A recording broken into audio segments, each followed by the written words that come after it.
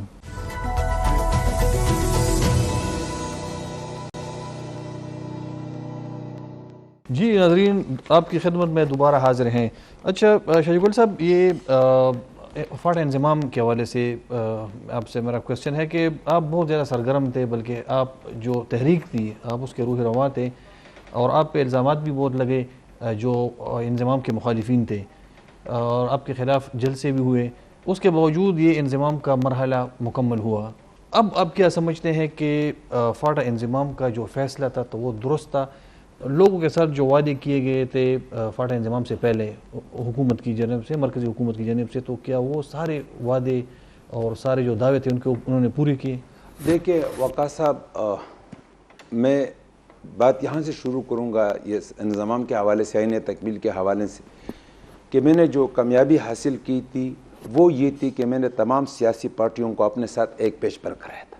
ملک کے تمام اداروں کو, اس وقت تو مین اسٹیک ہولڈر جو تھا ہمارا وہ تو آرمی تھا, 3 لاکھ آرمی ہمارے اس قبائلی علاقے میں تھا. بالکل. تو میں نے ان سب کو اپنے ساتھ ایک پیج پر کرایا, اور اس ایک پیج کا فائدہ پہنچا. اور الحمدللہ جتنی بھی مخالف قوتیں تھے, جو مافیا تھا, جو کہ ایک پولیٹیکل ایجنٹ 50-50 60-60 کروڑ روپے پر لگتا تھا, اس کے سامنے کسی کو کڑا ہونا ناممکن بات تھا اور مشکل بات تھا, مگر الحمدللہ میں اس کا بینیفیشری نہیں تھا. تو ان سب کا میں نے مقابلہ کیا.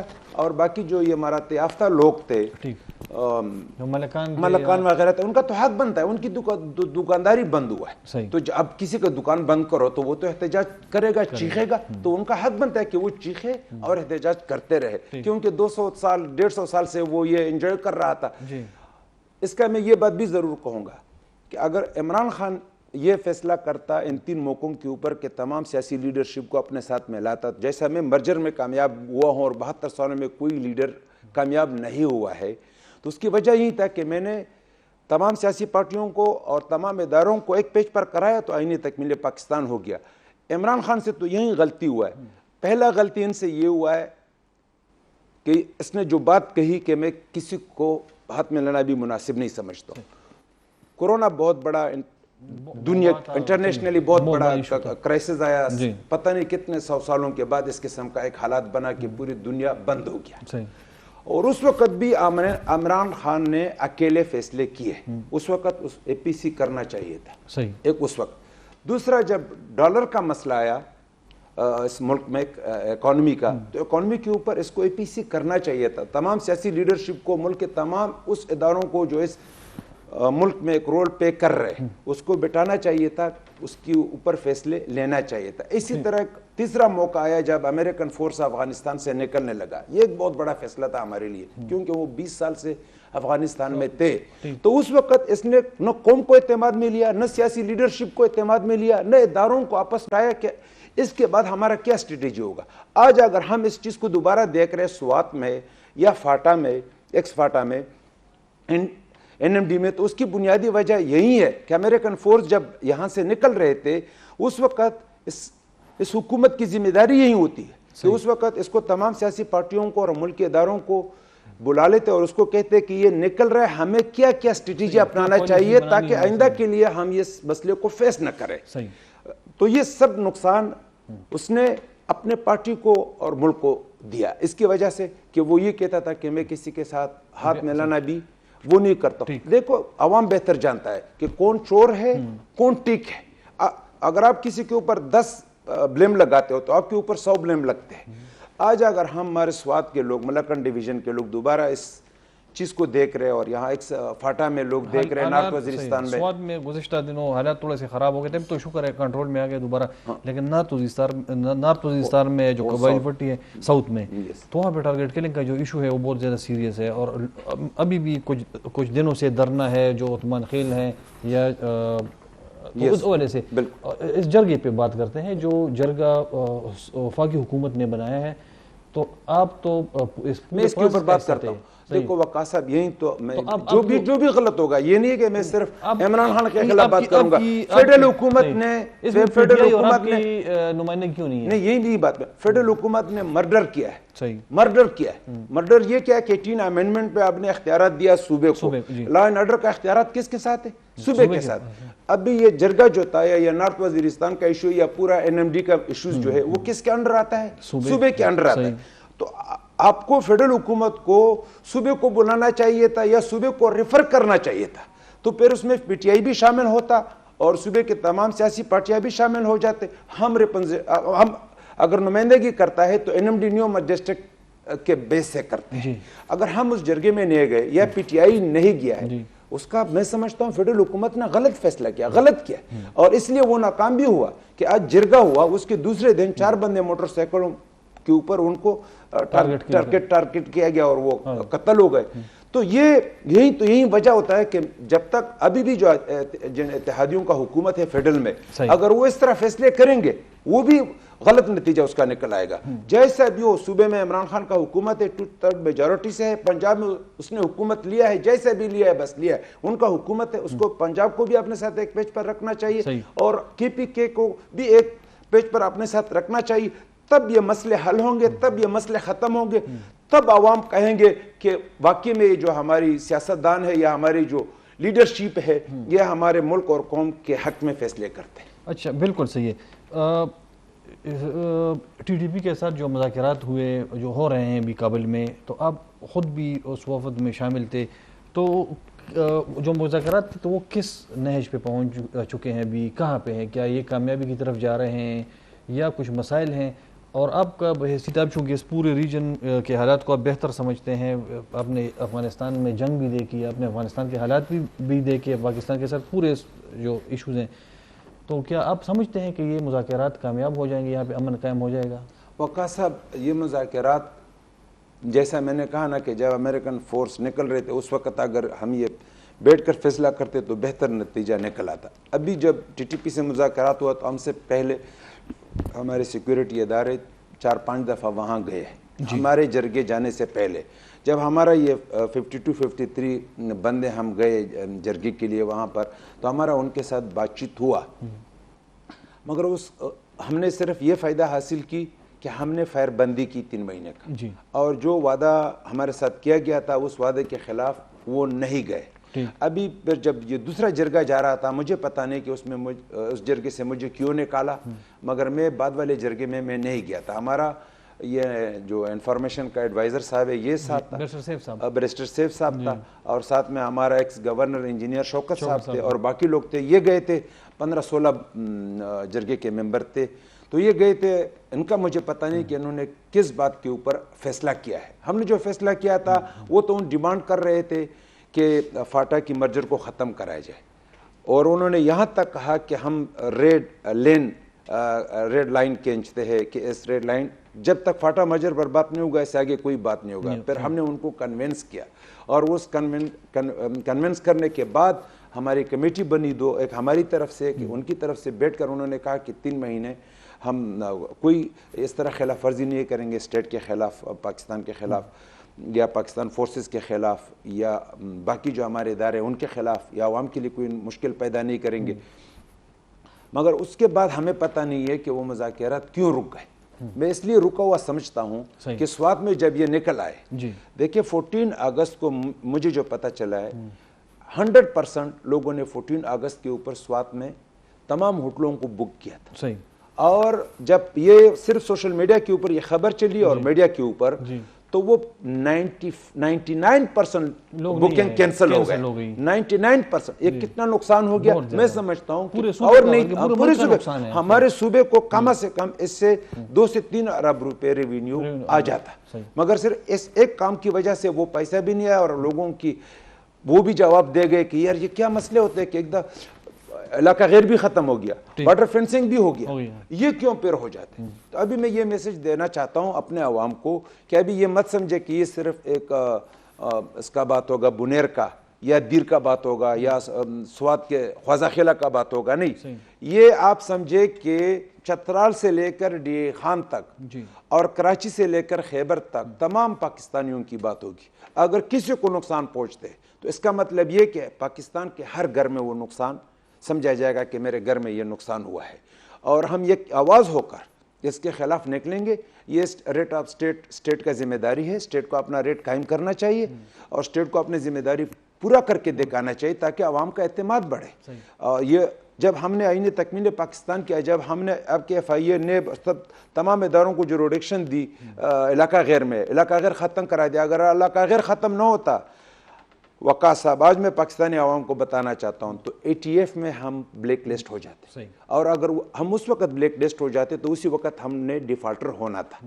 صرف بلیک لسٹ ہونے کے اوپر ہی کوئی ہمیں اور یہ نہیں کہ $1000 کا ہو جاتا تب پتہ چلتا, نہیں, اسی دن ہم نے ڈیفالٹ ہونا تھا جب ہم بلیک لسٹ ہو جاتے. وہ صرف کس وجہ سے نہیں ہوا کہ ہم آئین ہمارے ملک میں مکمل تھا اور ہمارے مخالفین نے, جس میں سر فہرست انڈیا ہے اور باقی ہمارے باقی ملک جو ہے, تو انہوں نے یہی کوشش کی, یہی وہ کہتا کہ ہر میٹنگز میں کہ پاکستان میں اس طرح علاقہ ہے جہاں پر اسٹیٹ کا ریٹ ہی نہیں ہے, تو ظاہر ہے کہ فوراً ہی پھر دوسرے تیسرے سیشن میں جو ہے وہ فیصلہ کر لیتا کہ بلیک لسٹ.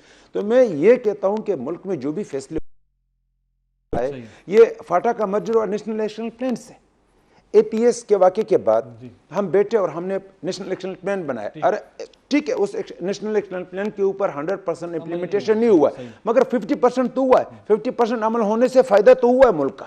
تو اسی طرح جو بھی فیصلہ کرنا ہے کسی بھی حکومت نے یا کسی بھی ادارے نے مل کر کرنا چاہیے. اگر مل کر فیصلے ہوتے ہیں تو ظاہر ہے کہ اس کا فائدہ پھر پہنچتا ہے. کیوں پہنچتا ہے کہ اس میں ہر علاقے کے ہر قوم کی لیڈرشپ شامل ہوتا ہے. پھر جواب دہ کون ہوتا ہے؟ اس علاقے کے عوام کو وہ لیڈر ہوتا ہے.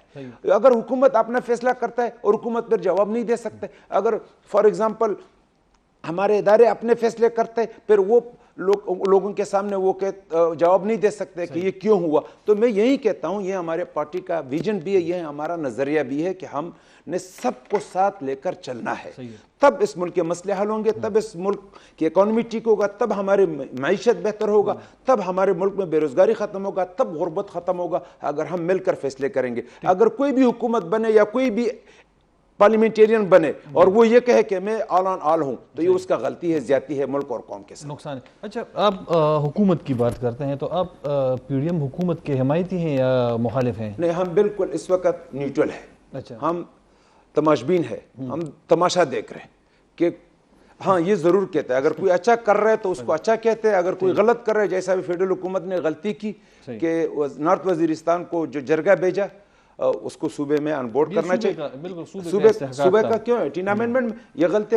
تو ہم تماشبین ہیں, ہم دونوں کو دیکھتے ہیں کہ جو بھی ملک اور قوم کا بات کرتا ہے اس کے فائدے کا بات ہوتا ہے, اس کے لیے سچ میں فائدہ مند ثابت ہوتا ہے تو ہم اس کے ساتھ دیتے ہیں. اور اگر کوئی صرف اپنی پاپولیرٹی کے لیے یا اپنی پارٹی کی اس کے لیے کرتا ہو تو ہم اس کو غلط سمجھتے ہیں. اگر عمران خان آج جو بیانیہ کر رہے ہیں اس کو ہم غلط سمجھتے ہیں. نہیں, عمران خان صاحب تو کہتے ہیں کہ امریکہ کو کہتا ہے کہ کیا ہم آپ کے غلام ہیں, کہ ہم آپ کی بات مانیں, آپ پاکستان میں مداخلت نہ کریں, امریکہ کو کہتا ہے. تو یہ تو آپ نہیں سمجھتے کہ ٹھیک ہے؟ نہیں, میرا غلط ہے. اس لیے غلط ہے اگر یہ اس وقت ریزین کرتا اور اقتدار چھوڑتا اور عوام کے پاس آتا ڈی چوک میں اس طرح جیسا 2014 میں آیا تھا اور تمام عوام کو بلاتا, اپنی پارٹی کو بلاتا اور ان کو کہتا کہ میں نے اس وجہ سے اقتدار کو چھوڑا, اس وجہ سے میں نے کرسی کو چھوڑا, کہ یہ غلط ہو رہا ہے اس ملک اور قوم کے ساتھ. ابھی جو کچھ کہہ رہا ہے اس کا میں سمجھتا ہوں کہ اس کا کچھ فائدہ ملک اور قوم کو نہیں پہنچنا ہے, کیونکہ ابھی تو اس کے پاس کچھ ہے نہیں, تو اپنی پاپولیرٹی کے لیے تو کچھ بھی بول سکتا ہے. اگر وہ حقیقی معنوں میں ملک اور قوم کا لیڈر اپنے آپ کو کہتا ہے اور ذمہ داریوں کو پورا کرتا ہے تو اس کو اس وقت کرنا چاہیے تھا. جیسا میں نے کہا کہ اگر یہ 2019 میں نکل آتا تو آج اس کا پوزیشن الگ ہوتا. پھر ابھی 2/3 میجارٹی سے الیکشن جیت سکتا تھا اگر یہ 2019 میں اقتدار کو چھوڑتا. کہ مجھے میر جعفر اور میر صادق نے نکالا ہے اور ان کے ساتھ جو لوکل غدار تھے یا جو فورن تھے, تو آپ نہیں سمجھتے کہ عمران خان صاحب کو سازش کے تحت نکالا گیا ہے؟ نہیں, دیکھیں اس کا تو میر جعفر اور میر صادق کا نام جو لے رہے وہ ہم سمجھتے ہیں وہ کون تھے اور کیوں لے رہے. صحیح. وہ کہہ رہے ہیں انہوں نے 2018 میں خان صاحب کہتے ہیں کہ یہ شہباز شریف کو میں کہہ رہا ہوں اور زرداری صاحب کو. ہاں, اور اصل میں تو اور کس کو کہتا ہے جنہوں نے اس کو 2018 میں لایا ہے. 2018 میں جنہوں نے لایا ہے. عمران خان صاحب کی حکومت چلی گئی, عمران خان صاحب کی حکومت نہیں ہے, لیکن جو نئی حکومت آئی ہے تو انہوں نے تو اس سے بھی زیادہ مہنگائی کر دی. تیل مہنگا, آپ کی جو گھی ہے وہ مہنگی, بجلی مہنگی, گیس مہنگا. تو یہ تو سارے جو جتنے بھی چیزیں ہیں اس حکومت نے اور بھی مہنگے کر دی. نہیں, یہ تو مشکل فیصلے کرنے تھے اس حکومت نے, کیونکہ اگر یہ مشکل فیصلے نہ کرتے, امپورٹ کو بند نہ کرتا جیسے انہوں نے کیا تھا, تو ابھی تک ہمارا ملک ڈیفالٹر ہو جاتا. اور یہاں میں ایک مثال دیتا ہوں آپ کو وقاص صاحب, اگر ہمارا یہاں کوئی جانے والا بھی ڈیفالٹر ہو جاتا ہے تو اس کی تیسری نسل کے اوپر بھی کوئی اعتماد نہیں کرتا ہے کہ اس کا دادا بھی ڈیفالٹر ہو گیا تھا. تو اللہ تعالیٰ ہم نے اس مشکل سے نکال دیا, اور اللہ کرے کہ ہم بالکل نکل جائیں. اگر انہوں نے کچھ غلط فیصلے کیے ابھی بھی دوبارہ ہم اس طرف جا سکتے ہیں. ان کو اسی طرح سوچ سمجھ کر فیصلے کرنے چاہیے, بھلے قوم کے اوپر بوجھ آئے مگر ڈیفالٹ ہونے سے ملک کو ہر حالات میں بچانا ہے. اگر یہ لیبل ہمارے اوپر لگ گیا تو اس کا مطلب ہے کہ ہمارے تیسری نسل کے اوپر بھی کوئی اعتماد نہیں کرے گا. دنیا میں کہیں گے کہ یہ اسی ملک کے پاکستان کے لوگ ہیں جو پتہ نہیں 50-60 سال درمیان میں گزرا ہوگا, پھر بھی کہیں گے کہ یہ اس ملک کے لوگ ہیں, یہاں ڈیفالٹ کنٹری کے لوگ. تو یہ فیصلے حکومت کی مجبوری ہے. ہم سمجھتے ہیں عوام کو اس سے تکلیف پہنچا ہے, تکلیف پہنچے گا, مگر مجبوری ہے. اگر ہم نے ملک کو بچانا ہے دیوالیہ ہونے سے تو اس کے لیے ہم نے سخت فیصلے کرنے ہوں گے. اور سخت فیصلے اگر ہمارے ہوئے ہیں تو میں سمجھتا ہوں کہ وہ ملک کے مفاد میں ہوا ہے, وہ ملک کو ڈیفالٹ ہونے سے بچانے کے لیے ہوا ہے. اور اگر ہم نے یہ نتیجہ دیکھا ہے تو وہ اصل میں اس کا جو بنیاد رکھا گیا تھا اس نتیجے کا, وہ 2018 کے الیکشن میں جو فیصلے ہوئے تھے, جو سلیکشن بنا تھا, جو RDS کو فیل کرایا گیا تھا, یہ اس کی وہ جو غلطیاں ہیں اس کو ہم بھگت رہے. اور اس کو صرف ہم سیاستدان ہی بھگت رہے, پاکستانی عوام بھی بھگت رہے, وہ ادارے بھی بھگت رہے جنہوں نے یہ فیصلے کیے تھے. عمران خان صاحب کا تو دعویٰ ہے کہ جو اب الیکشن ہوں گے تو ان میں 2/3 اکثریت کے ساتھ آؤں گا اور یہ جتنے بھی مسائل ہیں میں ٹھیک کروں گا. تو آپ کو یقین ہے کہ وہ آئیں گے 2/3 اکثریت کے ساتھ سارے مسائل حل کر دیں گے؟ نہیں, 2/3 اکثریت سے میں نے جیسا پہلے کہا کہ اگر وہ 2019 میں خود حکومت چھوڑتا, صوبوں میں بھی اور نیشنل حکومت بھی, فیڈرل حکومت بھی, تو تب جو ہے عوام شاید ساتھ دیتے. مگر ابھی تو اس لیے مجھے نظر نہیں آ رہا ہے کہ اس کو قانونی آئینی طور پر نکالا گیا ہے حکومت سے. تو اگر ابھی یہ کہتے ہیں کہ 2/3 میجارٹی میں لوں گا تو یہ تو 2018 میں بھی, یہ میں نہیں کہتا ہوں کہ ان کے ووٹ نہیں تھے, ووٹ تھے مگر 10-15-20% اس کو سپورٹ کرایا گیا. جیسا میرا کانسٹیٹوئنسی کا مجھے پتا ہے کہ میں نے اتنا بڑا کام کیا تھا اپنے علاقے کے لیے, تو کوئی لیڈرز یا کوئی بھی پارلیمنٹیرین اس طرح فیصلہ نہیں کرتا کہ جب الیکشن آ رہا اور وہ اس لیے فیصلہ کرے کہ اگلا الیکشن میں نہ جیتوں. وہ اس قسم کے فیصلے کرتے جس سے عوام خوش ہو کہ اس کی وجہ سے دوبارہ وہ منتخب ہو کر آئے. تو اگر میں نے مرجر کے لیے کام کیا تھا, مرجر کیا تھا, تو میں سوچ بھی نہیں سکتا تھا کہ میں ہار جاؤں گا. مگر مجھے ہرایا گیا اور اس ہرانے کا افسوس تو ہوا, مگر آج اس کا نتیجہ بھی ہم دیکھ رہے. اگر ہم آ جاتے تو فاٹا میں یہ نئے ڈیولپمنٹ کا مسئلہ رہتا, نئے نفسی ایوارڈ کا, ایکس فاٹا میں نئے ڈیولپمنٹ کا مسئلہ رہتا, نئے نفسی ایوارڈ کا مسئلہ رہتا. جو امیدیں اور توقع تھی وہ گراؤنڈ کے اوپر میں ثابت کر کے دیتا پورے وزیرستان سے باجوڑ تک کے عوام کو کہ میں اپنے ذمہ داریوں کو پورا کرتا. اگر میرے پاس پارلیمنٹ کا فلور ہوتا یا میں وہاں MNA بن کر جاتا, جس طرح ابھی بلاول اور شفیق شیر اور ہماری بصیرت بھی اپنی ذمہ داریوں کو پورا کر رہے. میرے خیال میں اسمبلی میں اگر 2.5-3 سال ان کے ہو گئے کہ وہاں آئے, تو ان 3 سالوں میں جو ینگ ٹیم ہے ماشاء اللہ، تینوں جو آپ کے ایم پی ایز ہیں بہت ینگ ٹیم ہے، اور خیبر ٹی وی میں بھی ہمارے پروگراموں میں بھی آتے ہیں، اسمبلی میں بھی ماشاء اللہ ان کا بہت رول ہے۔ وقت میرے پاس ابھی جو اس پروگرام کا تو ختم ہو گیا ہے، تو انشاءاللہ ہم آپ کو دوبارہ بھی دعوت دیں گے، اور دوسرے جو پروگرام ہیں ہمارا ان میں بھی آئیں گے، اور جو ایشوز ہیں آپ کو ہم آپ کا موقف لیں گے، اس پہ بہت بہت شکریہ۔ ناظرین ہمارے پروگرام کا وقت ختم ہوا ہے، انشاءاللہ آئندہ ہفتے آپ کی خدمت میں دوبارہ حاضر ہوں گے، تب تک اللہ حافظ۔